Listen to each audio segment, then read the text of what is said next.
Je suis un peu anniversaire. Salut Luigi.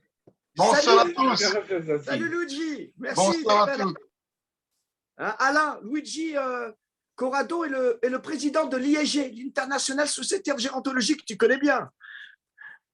Le chapitre francophone. Oui, du chapitre francophone, pardon. Oui, tu as raison. Oui, chapitre francophone. Luigi. Ça me fait plaisir de le revoir. Ouais. Eh, Luigi, tu es là, Luigi? Non. Bon. Il se cache. Ouais.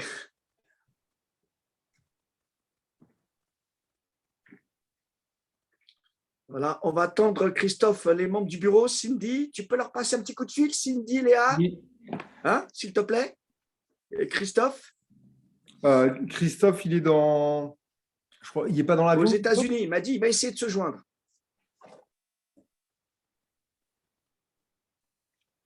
Luigi, est-ce que tu m'entends? Non, il ne m'entend pas. Vous savez, tu sais que la Suisse, Alain, c'est pas loin, mais bon, l'autre fois, je l'ai eu au téléphone sur WhatsApp. Hein, des fois, ça fluctue. Hein. Oh, c'est pareil, partout. Hein. Oui, c'est vrai. Ça dépend souvent des réseaux locaux. C'est ça. S'il y a de la DSL ou si on est en fin de piste. C'est ça. Voilà. Il y a, pendant le Covid, j'étais avec Haïti. Hein, je te parlerai d'un projet. Hein, on en parlera dans le cas de SFGG. Écoute, ça marchait bien. Et tu as raison, parce que ils étaient dans un coin à côté de l'hôpital, donc j'ai oublié la capitale, bon, peu importe, oui, Port-au-Prince. Oui, et là, ça marchait du tonnerre. J'avais l'impression qu'ils étaient à côté. Oui. Moi, ça peut être bluffant. C'est une nouvelle façon de se rencontrer. C'est ça, c'est ça. Et ce n'est pas déshumanisé comme certains l'ont pensé au début. On arrive très bien à faire passer de l'affectif ou des sentiments hein, dans les réunions en vidéo. Mais il faut être à l'aise, il faut être servi plutôt par une bonne technique parce que si on ne voit pas et qu'on entend mal, là, ça dessert la relation. Mais on peut avoir une bonne relation autour de la table quand on est dans le vif du sujet. Je crois que c'est une totalement d'accord avec toi. Très bonne méthode. Ça nous a sauvés pendant cette cochonnerie de Covid-19. Ouais, c'est vrai, c'est vrai. Ça nous a sauvés. Enfin, nous, dans mon université, on a gardé 80% des adhérents et alors que ça a souvent baissé à 50%. C'est ça. Et exactement. là, Bonsoir à tous. Je crois que c'est bon. Voilà, Luigi, dans notre prochain bureau à l'ISG, je vais proposer de lancer un cycle de webinaires. Hein. In English, of course. Volontiers. Bon, on a vrai pour les problèmes informatiques, mais je suis là. Voilà. On commence, Damien? Damien, tout va bien. Bonsoir à tous. J'ai 2-3 connexions qui se connectent simultanément là. Et Alain, professeur, tu as du succès. Hein. On est à 32 déjà. Hein. C'est le top. Hein. Alain, tout va bien? Oui, Luigi, ça va très, très bien. Je suis content de vous voir tous là. Moi aussi. Nous aussi. Alors, il y a plein de noms nouveaux que je ne connais pas, mais en tout cas, je trouve que c'est très dynamique de réunir du monde autour du thème de la gérontechnologie qui mérite quand même ça. Absolument. Mais on te doit ça à ça. Et puis, je ne veux pas te paraître obséquieux, mon cher professeur, mais je ferai une petite partie sur les pères fondateurs que tu as été avec François Piette. Hein, et nous ne faisons que essayer de rendre pérenne cette belle société savante. Oui, tu sais que l'environnement a tellement changé maintenant qu'il faut toujours remettre son travail au stade du départ. Et je crois qu'il faut toujours tout recommencer. C'est particulièrement net en gérontechnologie. C'est ça. Bon, Damien, monsieur le modérateur, on y va? On attend encore. Bon, on est déjà à… Hop, et ben voilà. 33. Nos membres sont connectés, donc on peut y aller. Très bien.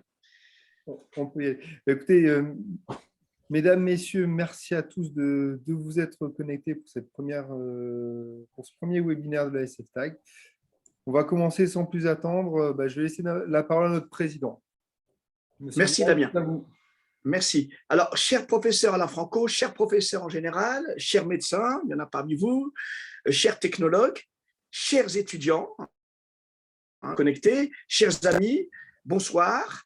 Alors, j'ai l'honneur et le plaisir, donc tout simplement, de vous informer que la SFTAC, Société française des technologies pour l'autonomie et de géantechnologie, va entamer son cycle de webinaires. Et ce soir, nous aurons notre premier webinaire qui va être présenté par le professeur Alain Franco, que je vais présenter plus longuement. Mais je vais tout simplement vous rappeler que ces webinaires auront lieu tous les 3 à 4 semaines et ils feront appel aux grands noms, les grands experts de la gérontechnologie, donc du vieillissement et de la prise en charge des personnes âgées en grande dépendance ou non via les nouvelles technologies. Mais très rapidement, avant de laisser la parole au professeur Alain Franco, je vais vous présenter la SFTAG en quelques mots. Alors, la SFTAG, c'est quoi? C'est une société savante. Les pères fondateurs sont donc François Piette et Alain Franco, professeur Alain Franco. Quelle est notre approche? Apporter un regard d'expert sur les questions du vieillissement et du handicap via les technologies. Deuxième approche, interpeller les parties prenantes sur la fracture numérique. Les personnes en grande dépendance ne peuvent pas utiliser de nouvelles technologies ils sont dans les zones blanches. Et enfin, proposer une vision éthique sur ces questions. Alors, quelles sont nos missions? Nos missions, elles sont toutes simples. C'est mettre en place une passerelle entre le monde académique et économique, et toujours avec une vision francophone. Alors, nous avons créé des départements au sein de la SFTAG, enseignants, professeurs, étudiants et chefs d'entreprise. Mais bien entendu, avec comme fil conducteur le thème de la géantechnologie. Deuxième mission, accompagner nos membres, quels qu'ils soient, et nos futurs membres, et les structures dans l'évaluation des dispositifs, cas d'usage en EHPAD, hôpitaux, cliniques. Et enfin, animer des passerelles entre notre pays, la France, et l'espace francophone, afin de favoriser la formation et bien entendu partager les connaissances. Alors, je suis heureux comme président puisque voilà l'équipe, je suis entouré de Cindy, de Damien, de Christophe, de Léa qui vient de nous rejoindre, qui a créé le département Les Jeunes de la SFTAC, de Christine, de Bernard qui est présent et enfin de Guylaine. Donc, je vais donc laisser maintenant la parole au professeur Alain Franco qui va nous faire une présentation. Alors, je vais le présenter pour nos étudiants et les jeunes qui ne le connaissent pas. Professeur, gérontologue, c'est lui, gérontologue, bien entendu, gériatre, c'est lui qui a créé la SFTAG, père fondateur. Il est aussi président de l'Institut du Grand Âge à Grenoble et membre éminent du conseil d'administration de la SFGG, qui est la mère de la SFTAG. Nous sommes, nous, la filiale, comme vous voulez, donc de la SFTAG. Cher professeur, c'est à vous, puisque vous allez nous faire une présentation sur l'évolution et l'avenir des technologies au service des personnes âgées. Un grand merci, Abdelaziz, de cette présentation. Merci de ton enthousiasme, merci de ta positivité et de ton rôle d'entraînement qui est bien utile, je dirais, pour mettre à flot, remettre à flot ou relancer la SFTAG. Je vais vous parler donc de l'évolution et de l'avenir des technologies au service des personnes âgées, rien que ça. C'est un sujet très ambitieux, mais je vais prendre un peu de recul par rapport à l'expérience qu'on a eue et dans l'esprit d'un webinaire de lancement, si vous voulez. Alors, qu'est-ce que la gérontechnologie? Je voudrais rappeler d'abord qu'il y a eu à la SFGG un groupe de travail de gérontechnologie en 1998 avec, comme vous l'avez ici, Gérard Cornet, Vincent Rial, Pierre Rumeau, Marie-Aline Bloch, Michel Frossard et moi-même, auquel Piette s'est raccroché ensuite, puisqu'il m'a succédé à la SFTAG. Et donc, la SFTAG est Société française de technologie pour l'autonomie et gérontechnologie, lui fait suite le 23 mai 2007. Euh, c'est une personne morale indépendante qu'est la SFTAG, un espace scientifique et professionnel de rencontre, et il se situe à la rencontre de deux grandes sociétés mères, si j'ose dire, la SFGG, la Société française de gériatrie et gérontologie. Donc, la SFTAC est une filiale de la SFGG. Et d'ailleurs, notre président Abdelaziz Jelal connaît maintenant bien cette situation et fera peut-être une promotion, je dirais, des deux sociétés en même temps. Et puis, la deuxième société mère de la SFTAG, c'est l'International Society for Gerontechnology, ISG, dont existent des chapitres. Alors, c'est une société anglophone qui est née aux Pays-Bas, qui maintenant est tout à fait internationale, très soutenue par les gens de Taïwan, d'Amérique du Nord notamment, du Québec, de l'Europe du Nord.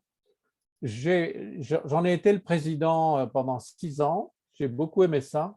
J'ai pris un peu de distance pour des raisons qui me sont personnelles, mais il existe des chapitres linguistiques, dont le chapitre francophone qui est dirigé et animé par notre ami Corradi.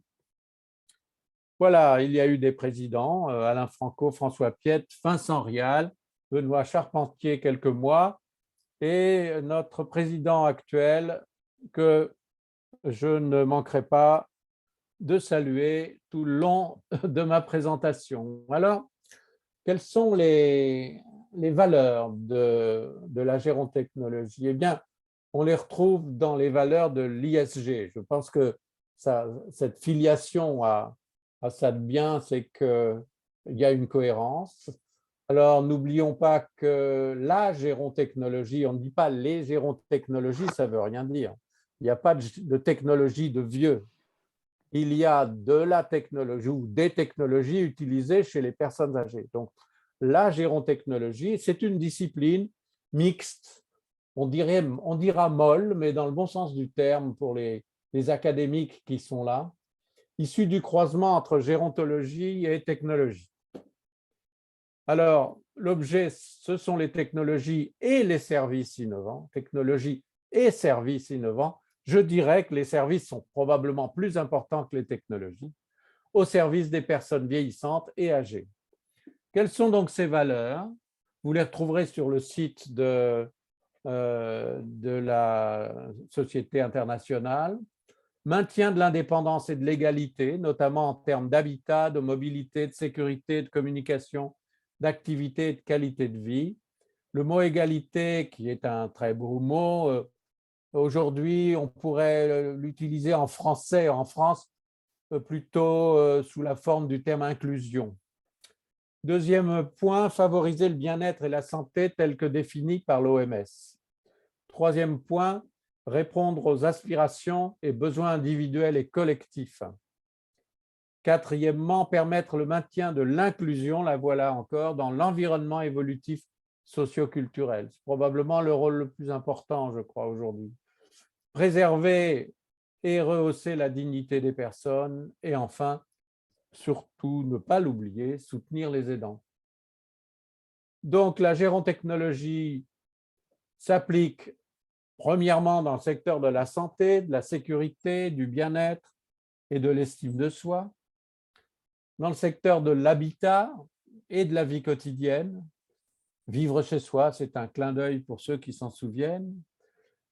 Dans le secteur de la mobilité et des transports ou dans le secteur de la communication et de l'autogouvernance. C'est une francisation du terme anglais auto-governing, mais c'est simplement autonomie, on peut dire autonomie de la personne. Et puis enfin, activité, travail, occupation et loisirs, c'est très important tout ça.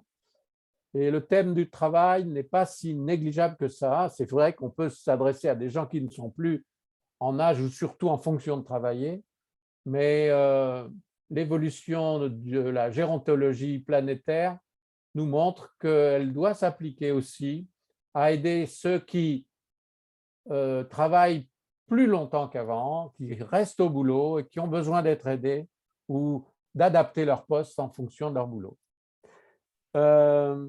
Et les objectifs, vous les retrouverez. L'enrichissement de la vie et la satisfaction, on pourrait dire qualité de vie, hein. La prévention et la participation, la compensation et la substitution, le support et l'organisation du soin. Alors, ces objectifs de l'ISG, si vous voulez, on peut les mettre de côté parce que je trouve qu'ils datent un petit peu et il faudrait peut-être en tout cas les rafraîchir. Disons que le vieillissement, on peut le présenter de façon extrêmement simpliste. Vivre, c'est fonctionner. Vivre, c'est fonctionner. Et c'est vrai que le fonctionnement peut baisser un peu avec l'âge qui avance.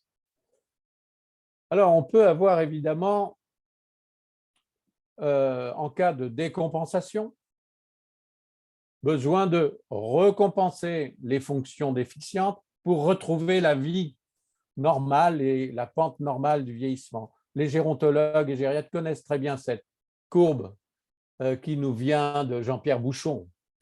Ce qu'il faut savoir, c'est que les outils de la compensation nous intéressent beaucoup.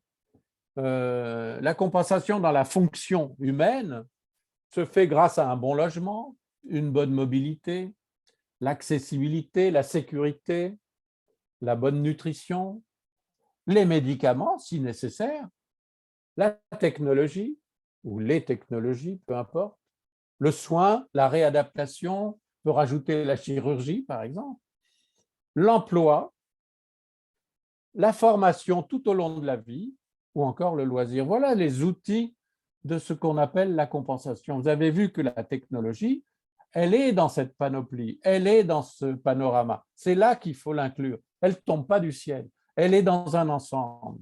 Il faut savoir donc dialoguer avec les autres outils de la compensation. Alors, ce qui est bien, c'est que si freiner la décompensation, ça s'appelle la prévention, hein, eh bien la prévention, elle a les mêmes outils. Elle a les mêmes outils. Donc, compensation, décompensation, enfin, décompensation, prévention, compensation, prévention, compensation, même combat. Alors, c'est vrai que si on travaille sur les moyens, la gérontechnologie concerne la sécurité.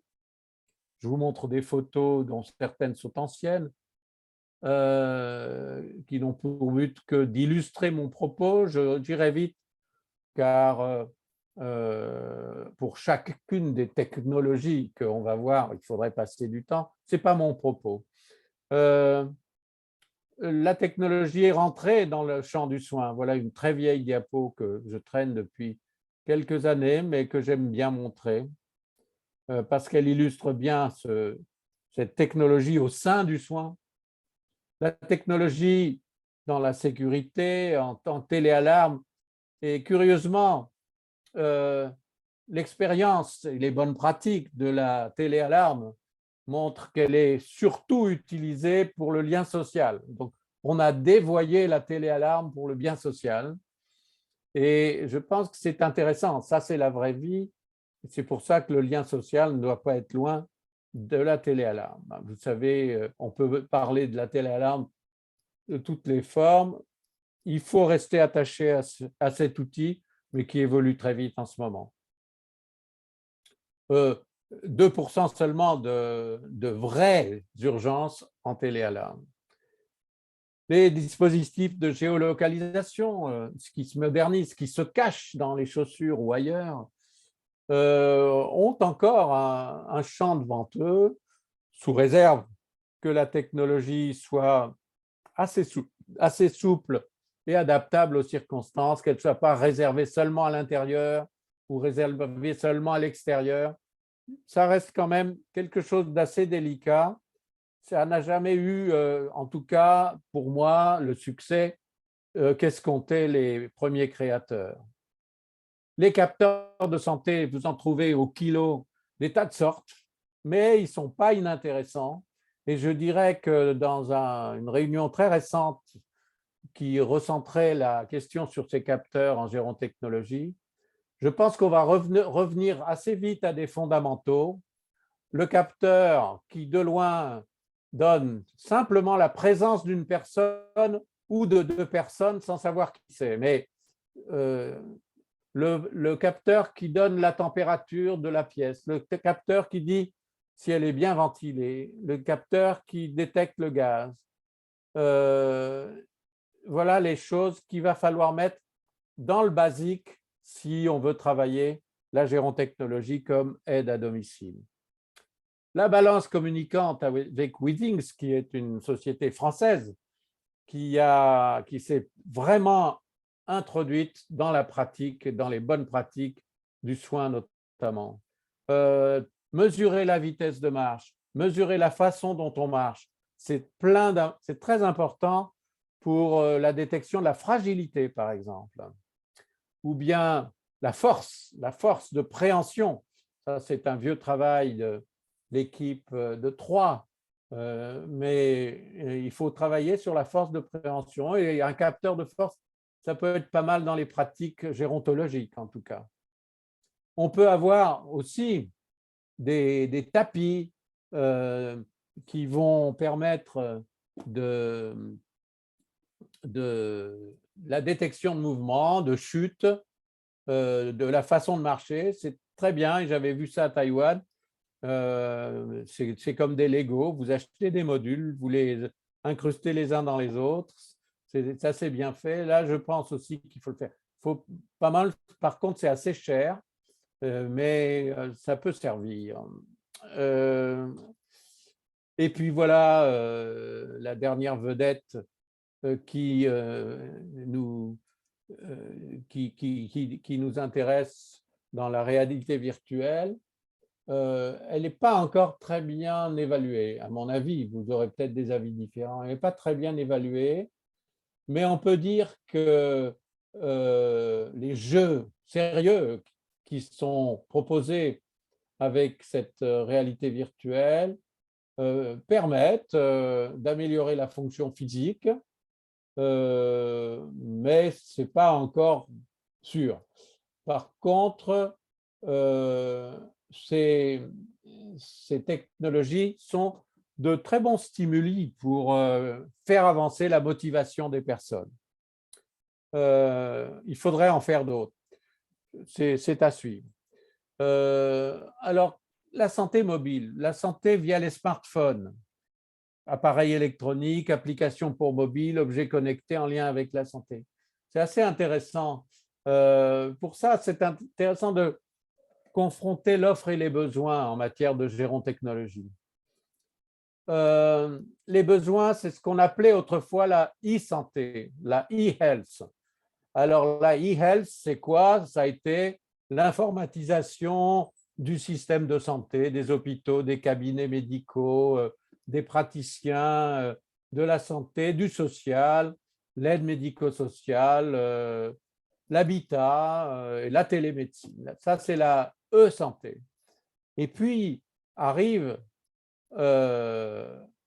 autre chose, le smartphone qui est une révolution qui date maintenant d'une dizaine d'années, mais ça permet non pas d'équiper les organisations comme l'e-health, mais ça permet d'équiper la personne qui présente l'usage et le besoin. On va potentialiser, les anglo-saxons aiment bien ce mot de empowerment. En français, ça se traduit par potentialiser. Cet outil numérique est dans la main de l'usager et lui donne du pouvoir ponctuel par rapport à ses déficiences, ses incapacités, son handicap, sa fragilité, sa maladie et surtout d'accès aux services et de contrôle du monde qui l'entoure. C'est la mobile health, la m-health. Donc, retenez que la e-health, de mon point de vue, est plutôt du côté de l'offre, la m-health plutôt du côté de l'expression des besoins. Ça peut être de la philosophie, mais je crois que c'est assez intéressant pour comprendre ce qui monte et ce qui ne monte pas en ce moment. Alors, on peut aller bricoler un smartphone et en faire un outil transmettant à distance l'électrocardiogramme, la respiration, autre chose. Ça n'a jamais tellement réussi parce que le marché me paraît beaucoup trop petit, beaucoup trop étroit. Et pour monter des objets comme ça, il faut des marchés qui dépassent 10 000 objets. On ne peut pas faire pour moins que 10 000. Donc, c'est assez compliqué. Par contre, ces produits à tout faire que nous avons tous avec nous aujourd'hui, on ne peut plus s'en passer. Ou alors, il faut être très particulier. Ça sert à tout. Et avec les apps, eh bien, on a transformé nos iPhones en outils de gérontechnologie. Ça, c'est une révolution pour la gérontechnologie depuis les années où elle a été créée. Alors, voilà, derrière le smartphone, voilà des capteurs que vous connaissez bien, qui démarrent doucement, mais sûrement, et qui vont impacter la gérontechnologie. Vous avez un choix très vaste maintenant et très intéressant. Et il y a peut-être même à s'y pencher en tant que SF-Tag pour dire, OK, on n'est pas là pour les inventer, ils sont inventés, mais nous, on est là pour dire comment on s'en sert de ces technologies. La SF-Tag, je crois, a un champ très vaste pour conseiller, pour donner, pour servir d'intermédiaire entre un marché quelquefois un peu débridé et les usages nécessaires. Alors, on peut mettre des capteurs aussi dans les chaussures, c'est la mode, et ça peut être pas mal. On a dans notre groupe à Grenoble, dans notre Living Lab, une cardiologue qui a testé toute une série de ces engins. Voilà ses conclusions en février dernier. L'Apple Watch série 6 mesure le taux d'oxygène dans le sang, fait un ECG à une dérivation, mais pas certain qu'elle détecte un allongement de QT, qui est un risque pour les médecins et les cardiologues. En réalité, elle détecte la fibrillation auriculaire. Il y a aussi un détecteur de chute qui marche pas mal avec beaucoup de faux positifs. C'est très intéressant, en tout cas, de détecter à temps la fibrillation auriculaire, parce que comme ça, quand on arrive à temps, on évite les AVC, etc. Alors, elle a testé 2 montres qui enregistrent l'ECG, l'Apple Watch US et celle de Withings qu'on a vue dans les photos. Aucune n'est habilitée à faire plus que détecter la fibrillation auriculaire. Voilà. Et alors, affaire conclue, pour 130 €, plus électrode dans une porte-clés pour 30 €, tout ça change pas mal. Là aussi, ce n'est pas le sujet aujourd'hui de se lancer là-dedans. Mais c'est vrai qu'on a une offre formidable avec nos iPhones, nos smartphones, nos ordinateurs et le cardiofréquencemètre ou bien la technologie PurePulse qui permet aux gens, je ne dirais pas malades, aux sportifs, aux gens normaux, d'approcher une meilleure connaissance d'eux-mêmes. Alors, est-ce que c'est nécessaire ou non? En tout cas, ça marche, ces trucs-là. Sur le plan commercial, ça vaudrait le coup aussi d'avoir une vision scientifique. La SF-Tag pourrait aussi s'intéresser à ces produits. Vous avez, pour ceux qui ont un iPhone, mais ça existe dans les autres organismes, une app santé qu'on peut tester, qui n'est pas inintéressante. Elle a ses risques, qu'on verra tout à l'heure. Elle compte, vous l'avez sans doute testé, hein, la distance parcourue en marchant, les étages montés dans la journée et le nombre de pas. Le lendemain, ça peut être différent. Vous avez fait 270 mètres parce que vous avez été au bureau toute la journée, 374 pas jusqu'à sa voiture et 5 étages. Et puis, on peut avoir un récapitulatif de cette activité physique ou même montrer qu'on est allé faire une bonne promenade en montagne derrière chez moi sur la Chartreuse. Alors, minimum 20 minutes d'exercice provoquant une accélération cardiaque 3 fois par semaine. Autrefois, nous les docteurs, on s'est vertués à demander ça aux gens. Aujourd'hui, ça marche très bien parce que les gens se prennent en charge et tout le monde adore son podomètre ou sa façon de monter, de mesurer ses pas. Alors, il faut des règles d'usage. Alors, on peut parler des 10 000 pas, il vaut mieux parler des 7 000. Les 4 000, c'est pas mal. Les étages, les Suisses à Genève ont montré il y a 4 ans, 5 ans, que monter 30 étages par jour, c'était suffisant. C'est pas mal. Voilà. Alors, les GAFA sont là quand même. Vous avez compris que les GAFAM ont mis la main sur la gérontechnologie. Et évidemment, c'est un vieux comme moi qui parle. Le premier marché de la gérontechnologie, qui, il faut le reconnaître, n'a pas été un marché florissant. Il était tracté par des besoins médicaux. Mais tout ce qui est nécessaire pour développer un marché comme ça, études, normes, dimension administrative, surtout dans la santé, rigidité du contexte, tout ça a beaucoup freiné le développement de ce premier marché de la gérontechno. Le deuxième, c'est le nouveau, celui de la mHealth. Et effectivement, il y a peut-être un hold-up des GAFAM là-dessus. Il sort du cadre sanitaire, donc on sort des normes. Ça peut être un bien ou un mal, on verra, hein. Il n'utilise aucune gêne dans la notion d'exercice, de sport, de bien-être. Voilà le grand marché. Fini les tracasseries administratives pour les normes du handicap ou les normes de la santé. Fini l'expérimentation. On vend et on verra après. C'est comme ça que ça marche. Bonjour les big data, vendus au prix fort pour pénétrer le marché nouveau qu'est la personne elle-même. Nous sommes une source incroyable, chacun d'entre nous, de big data qui se promènent dans le cloud ou ailleurs à notre insu. L'avenir, comment est-ce que la médecine, comment est-ce que la santé, comment est-ce que le social peuvent récupérer une dimension, une expertise, un conseil dans ces usages d'objets connectés, de technologies et de services à moindre coût. Vous avez compris que c'est un clin d'œil que je fais aux membres de la SFTAG. Resteront à trouver les lois de la science, l'éthique relationnelle qui va avec et les normes. Alors, quel est le rôle de l'humain dans ces technologies? Alors, le rôle de l'humain, par exemple, si on prend l'évaluation de la télémédecine, on a eu dès le départ des difficultés multiples.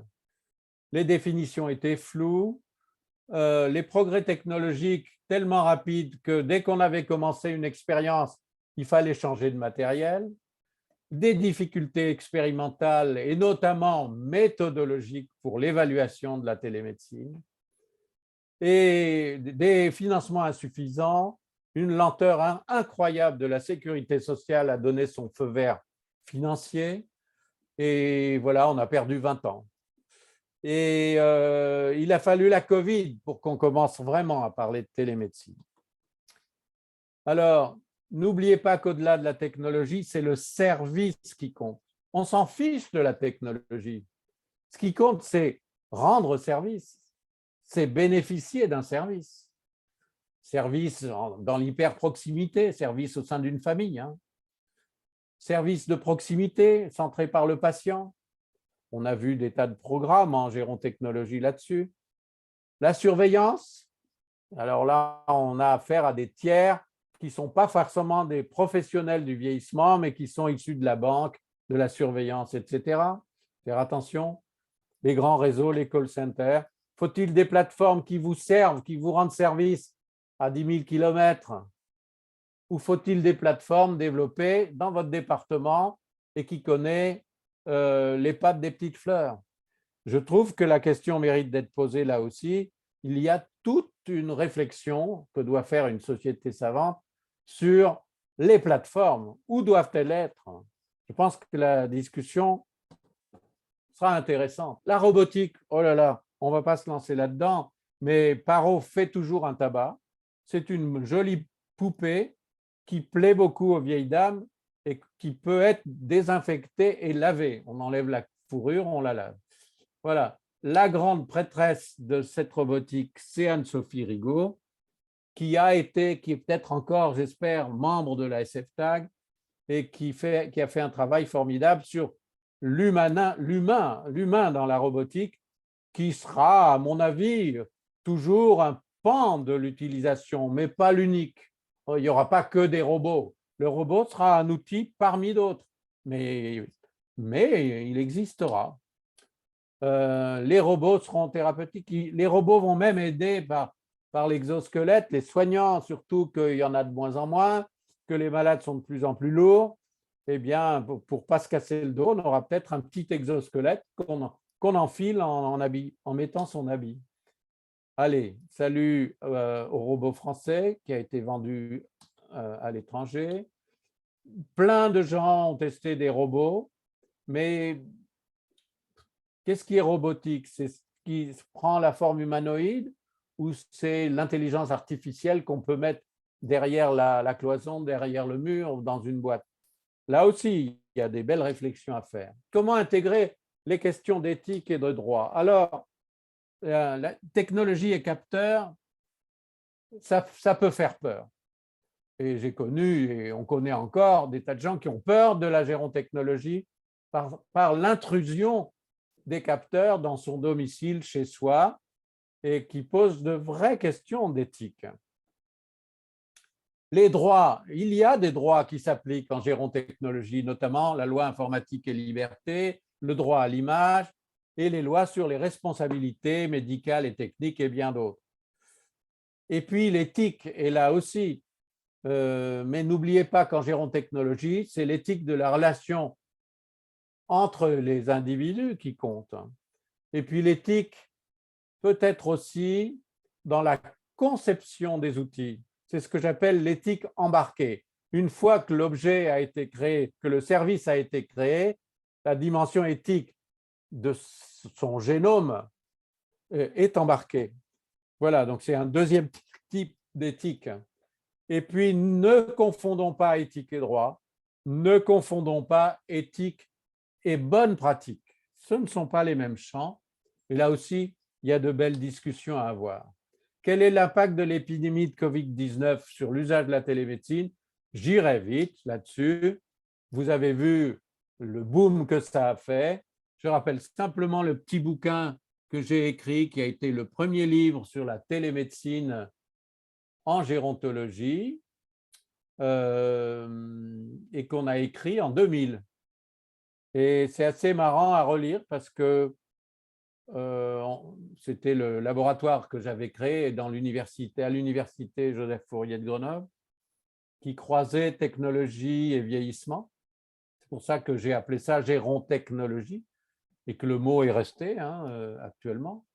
Mais bon, il a été repris, il a dû être inventé à plusieurs endroits dans le monde en même temps, mais c'est assez amusant. Et un petit souvenir à Michel Frossard, qui fut notre compère du démarrage de la SFTAG, qui était avec nous dans l'équipe du départ et qui est mort très très jeune.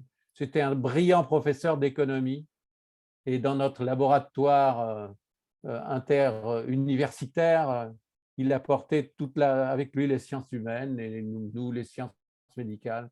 L'échange entre disciplines est très riche. Voilà, ça c'est intéressant. J'avais développé pas mal de télémédecine. On a fait pas mal de thèses de télémédecine en installant des dispositifs dans les maisons de retraite il y a 20 ans.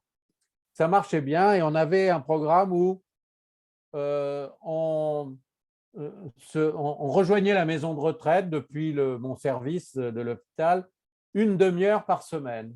Et en une demi-heure, on balayait assez vite, d'équipe à équipe, à la sortie du déjeuner ou en buvant son café. Et quelquefois, on voyait des personnes qui venaient à la fin sous le sceau du secret, ceux qui n'avaient rien à faire là sortaient. Mais en gros, on a réduit par ce simple bavardage d'une demi-heure par semaine de 50% le nombre d'hospitalisations des EHPAD. Et on a montré qu'on pouvait faire des diagnostics à distance d'Alzheimer avec une perte en ligne de 10%. Donc, si vous voulez, la télémédecine, 1996 ici, j'avais publié ça dans un journal américain. pour moi, c'est assez amusant parce que ça n'a pas tellement changé depuis. Ce qui compte, c'est la diffusion aujourd'hui avec cette nouvelle couche énorme qui est celle des GAFAM. La télémédecine, ça aide formidablement l'hospitalisation à domicile, puisqu'on peut même voir une perfusion à distance. Là, c'est une vraie photo d'une vraie malade qui avait quitté mon service. On avait installé chez elle les dispositifs qu'on avait mis au point avec Orange, France Télécom, qui était notre partenaire du laboratoire. Et on avait inventé un programme qui s'appelle Visadom, qui est resté sur les étagères parce que le modèle économique n'arrivait pas à sortir du fait des blocages de la sécurité sociale. Donc, il n'a jamais existé, mais on a rendu de fiers services à beaucoup de malades dans mon service d'HAD à cette époque-là. Je vais aller vite sur la loi. Lisez-la bien. La loi sur la télémédecine, elle est très structurante, très importante, un peu administrative. À mon avis, elle casse un peu la spontanéité nécessaire en télémédecine parce que ça, c'est un très, très bel outil, la visiophonie dans le soin, la télémédecine, c'est magnifique. Il ne faut pas être trop administratif. La loi l'est un peu, mais bon, au moins elle existe. Avec l'article 1 qui définit la télémédecine, la téléconsultation, la téléexpertise, la télésurveillance médicale, la téléassistance médicale, la régulation médicale pour les SAMU. En gérontechnologie, on ne peut pas négliger cette loi parce qu'elle est fondatrice et elle aide à travailler sur ce champ. Je voudrais dire quelques mots sur le cyber-risque de l'aîné fragile et l'agisme numérique, qui est quand même une grande dimension qui est nouvelle. J'avais fait un laïus dans un séminaire à Paris, à l'école de médecine, et j'avais travaillé avec un enseignant de cybercriminalité de Hollande. Et qu'est-ce qu'on avait vu? Bon, la cybercriminalité, c'est l'ensemble des activités illégales effectuées par l'intermédiaire d'Internet. Et le cyberrisque, c'est le risque d'être victime de cybercriminalité. D'accord? Bon. Alors, escroquerie financière et vol. Voilà, les hackers. Mais bon, il y a une réaction qui fait que, par exemple, ce hacker dont vous voyez la photo, il a quand même été condamné, je crois que c'était aux États-Unis, à 10 ans de prison et 443 000 dollars d'amende. Donc, mais les hackers, ils sont empoisonnants quand même et ils n'ont pas terminé leur… Alors, le ministère des Solidarités est conscient de cette question, mais pas pour les personnes, plutôt pour les organisations, les hôpitaux, les systèmes de soins. Les seniors connectés, actuellement, 86% des plus de 55 ans sont connectés. Et 35%, ils consacrent au minimum 20 heures par semaine. Eh bien, 16% d'entre eux ont été victimes d'escroqueries. Les seniors vulnérables, 73% des plus de 45 ont déclaré avoir été cible d'une escroquerie. 6% sont tombés dans le piège. 8% des vieux de 75 plus se disent victimes. Mais à mon avis, il y en a beaucoup plus. 25%, un quart, se sentent vulnérabilisés après une escroquerie. Mais 66% continuent à l'utiliser, notamment pour leurs finances. Voilà, c'était un travail qui avait été présenté, je ne sais plus où. Voilà.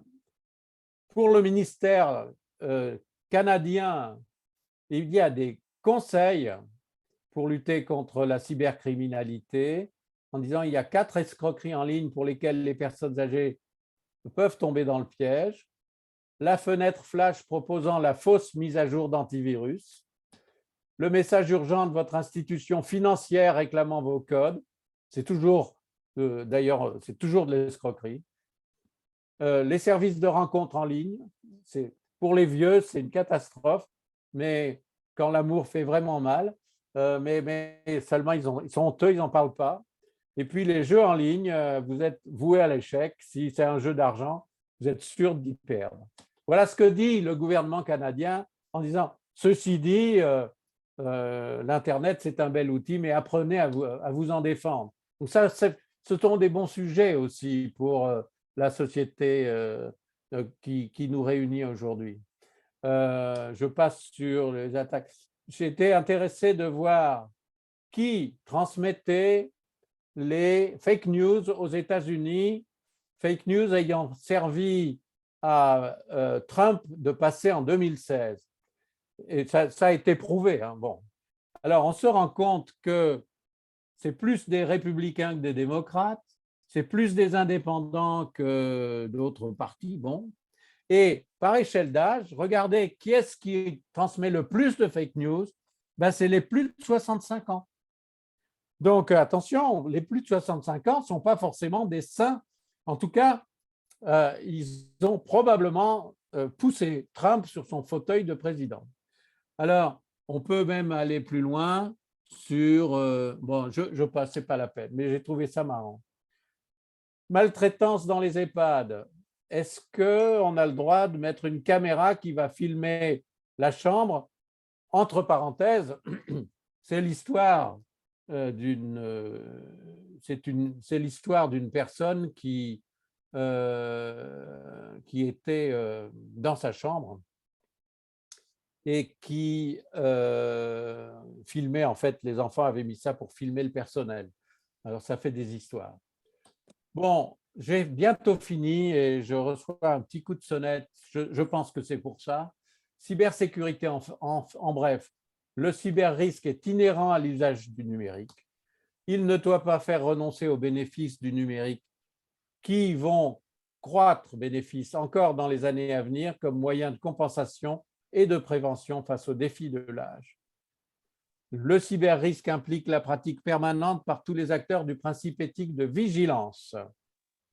La vigilance est la seule voie qui permette d'éviter l'agisme dans l'usage du numérique, essentiel chez les aînés. C'est encore autre chose. Et ma conclusion, c'est comme tout instrument de l'homo faber, la gérontechnologie au service de l'aide à l'humain doit être apprivoisée. Elle représente une approche incontournable de l'avenir de l'aide, du soin et de la vieillesse.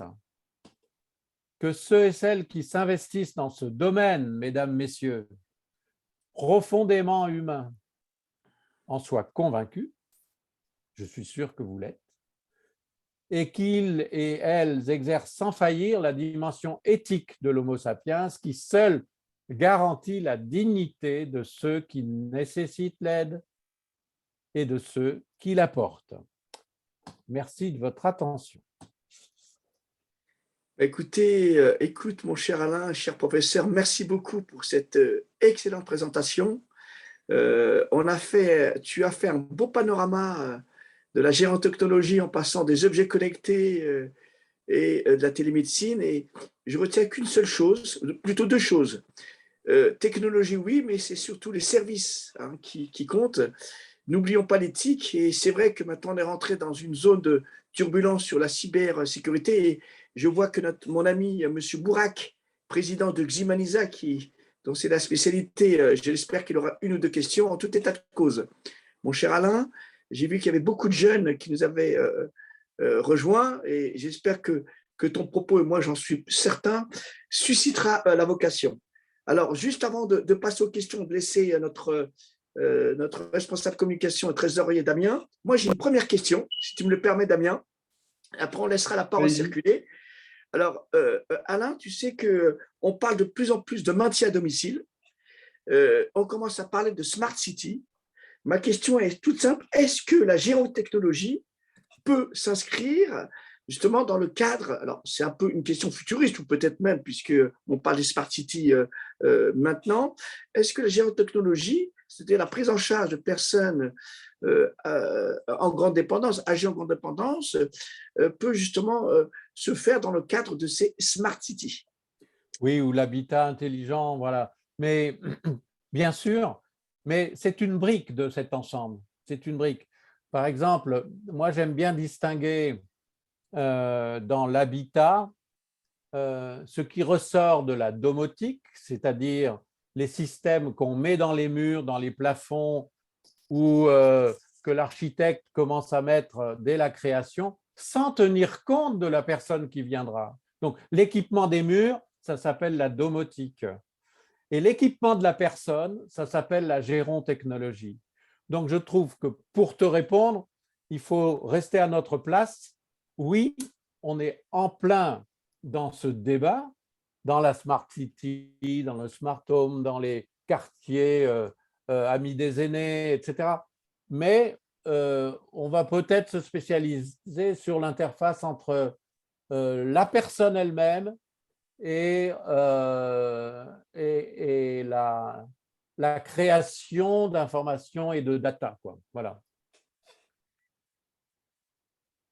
Merci. Alors, Damien, à D'où toi l'aspect de… humain Bien nécessaire. sûr, bien sûr, bien Voilà. sûr. On commence à voir des nouveaux métiers, j'aime pas le mot, disons, ou en tout cas des nouvelles façons de travailler sur des gens qui sont des assembleurs et qui font du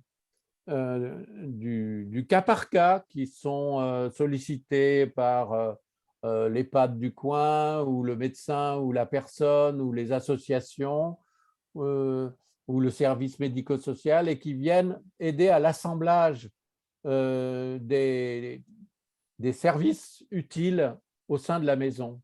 Et ces gens sont à cheval entre, je dirais, le soignant, qui peut être un peu ergonome ou kiné ou aide-soignant, voilà, celui qui connaît la santé. Et il doit avoir aussi des connaissances technologiques pour aller chercher les bons outils. Voilà, ce sont des intermédiaires qui sortent, qui commencent à apparaître. Grenoble n'est pas en retard là-dedans et il y a déjà plusieurs personnes que dans nos réunions on convoque qui font ce métier-là, qui gagnent leur vie avec ça. Et c'est tout à fait intéressant. Et eux sont en plein dans la gérontechnologie. Très bien. Ben, merci Alain. Alors, Damien, à toi de faire circuler la parole. Si vous avez des questions ou des interventions, hein, pas nécessairement des questions, Damien pourra donc distribuer la parole. Je t'en prie, Damien. Alors, allez-y, n'hésitez pas. Je vais vous laisser pour la première question. Je vais vous laisser une personne prendre la parole. N'hésitez pas à utiliser notamment le système de discussion. Comme ça, je vais synthétiser vos questions. On pourra tout regrouper sous une, deux ou trois questions à poser simultanément. Donc, si Alors, tu as déjà une première question, Damien, de Oui. M. Bourac. Hein, elle est sur le site pour Alain. Oui. L'explosion de la domotique et la transformation numérique entraînent de nombreux angles morts en termes de cybersécurité. Les biais de la formation et de la sensibilisation ne sont-ils pas, selon vous, des voies pour sécuriser les environnements au sein des établissements? Oui, bien sûr. Bien sûr, disons, c'est le volet éducatif de la SFTAG. C'est-à-dire que on avait créé, ou j'avais créé un diplôme de gérontechnologie. Il y en a eu un aussi à Paris qui a été pris par Piette, puis Bellemin. Je ne sais pas si ça marche. Je crois que c'est une bonne chose. Si ça marche pas bien, il faut les relancer, quoi. Je pense que la gérontechnologie, elle a un versant éducatif évident. Si je peux répondre à cette question, c'est bien sûr. Alors, il nous reste 10 minutes, Damien, avant de nous quitter. Alors, s'il y a d'autres questions, tu as peut-être une. Cindy, je crois qu'elle voulait intervenir. Alors, Cindy, Alain, c'est l'une de nos membres de la SFTAG. Elle est en charge du site Internet, entre autres. Hein. Et nous avons aussi ouvert une branche handicap. Hein, parce que tu sais qu'on a découvert en France que des personnes en situation de handicap vieillissaient. Donc, elle s'est intéressée à cette question et elle va poser une question. Je crois qu'elle a posé la question sur le chat, Damien. Oui, alors elle parlait surtout des différents systèmes de montres connectées. Quand le professeur Franco parlait justement des systèmes, en fait, notamment la marque Apple, pour ne pas la citer, développe son propre système de son côté. En fait, c'est surtout ce qu'elle présentait. Moi, j'aimerais revenir sur un propos que vous avez tenu à la Franco. J'ai bien aimé. Je pense que si je devais retenir une chose de votre présentation, ça serait celle-ci. On s'en fiche de la technologie, c'est le service qui compte. Et ça, j'ai beaucoup aimé votre phrase parce que souvent, c'est bien ça qui fait qu'en fait, on a plein d'idées, notamment dans la domotique, dans les nouvelles technologies. Ça crée justement, ça doit répondre avant tout à un besoin. Je vois, j'ai assisté à un nouveau robot, vous l'avez notamment montré, c'est une version différente de celle que vous avez montrée dans votre présentation. Ce robot, en fait, a pour but de distraire les résidents d'EHPAD, parce que je suis un directeur d'EHPAD. La condition que j'ai posée, je dirais, au créateur, au fondateur de ce robot, c'était je veux que les résidents soient autonomes pour l'utiliser.